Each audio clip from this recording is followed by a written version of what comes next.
राजा विक्रमादित्य एक दिन जब वह अपनी सभा में बैठे हुए थे, तभी एक रहस्यमयी आदमी ने दरबार में प्रवेश किया। वह एक साधु जैसा दिखता था, परंतु उसकी आंखों में अजीब चमक थी।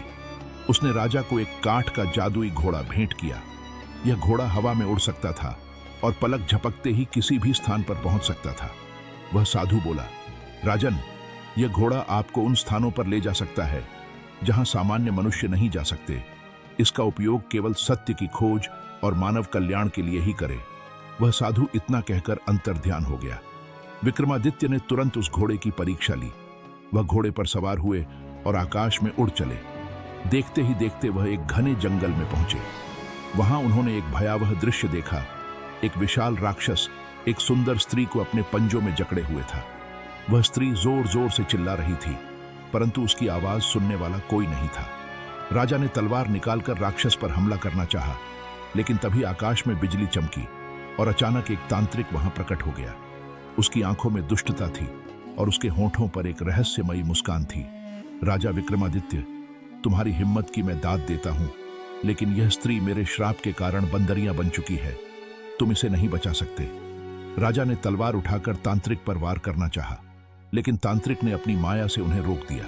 तभी अचानक एक तेज हवा चली और बेताल प्रकट हुआ। राजन, इस तांत्रिक का अंत करना तुम्हारे लिए आवश्यक है। इसके पास एक ताबीज है जिससे इसकी शक्ति नष्ट की जा सकती है। बेताल ने राजा के कान में कहा। राजा ने बेताल की सलाह मानी और बड़ी चतुराई से तांत्रिक का ध्यान भटकाया। जैसे ही तांत्रिक मंत्र पढ़ने में व्यस्त हुआ, राजा ने उसकी गर्दन से ताबीज खींच लिया और उसे तलवार से मार गिराया। तांत्रिक के मरते ही बंदरियां एक सुंदर महिला में बदल गई। वह राजा के चरणों में गिरकर बोली, राजन, आपने मुझे बचाया। मेरा नाम मोहिनी है। मोहिनी ने राजा को बताया कि जिस राक्षस को उन्होंने जंगल में देखा था वह अमर है। उसकी अमरता का कारण यह था कि वह हर रात एक रहस्यमयी अमृत पीता था। अगर आपको उसे हराना है तो आपको पहले उस अमृत का रहस्य जानना होगा, मोहिनी ने कहा। राजा विक्रमादित्य ने योजना बनाई। उन्होंने मोहिनी को उस गुफा में भेजा जहां वह राक्षस रहता था। जब राक्षस रात को अमृत पीने गया तो मोहिनी ने उसके अमृत में एक विशेष मंत्र फूंक दिया, जिससे वह बेहोश हो गया। जैसे ही राक्षस बेहोश हुआ, विक्रमादित्य ने अपनी तलवार निकाली और एक ही वार में उसका सिर धड़ से अलग कर दिया। इस प्रकार अमर राक्षस का अंत हो गया। कुछ समय बाद राजा विक्रमादित्य तक्षशिला पहुंचे।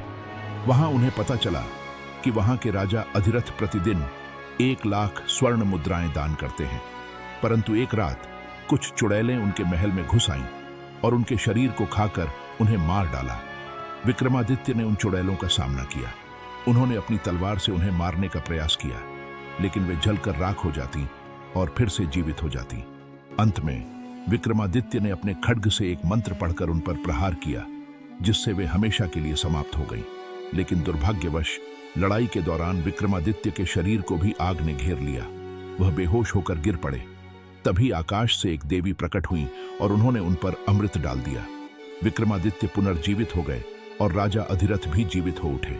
राजा अधिरथ ने विक्रमादित्य को गले लगाया और कहा, राजन, आपने मेरी जान बचाई। आप वास्तव में महान हैं। कुछ समय बाद एक ब्राह्मण और उसकी पत्नी विक्रमादित्य के पास आए। वे बहुत दुखी थे। उन्होंने राजा से कहा, राजन, हमें संतान प्राप्ति के लिए आपके बलिदान की आवश्यकता है।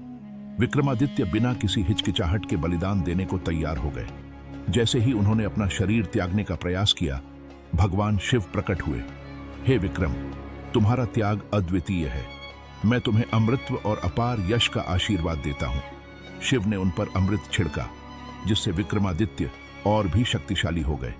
इस कहानी को पूरा देखने के लिए वीडियो को लाइक और चैनल को सब्सक्राइब जरूर करें। धन्यवाद।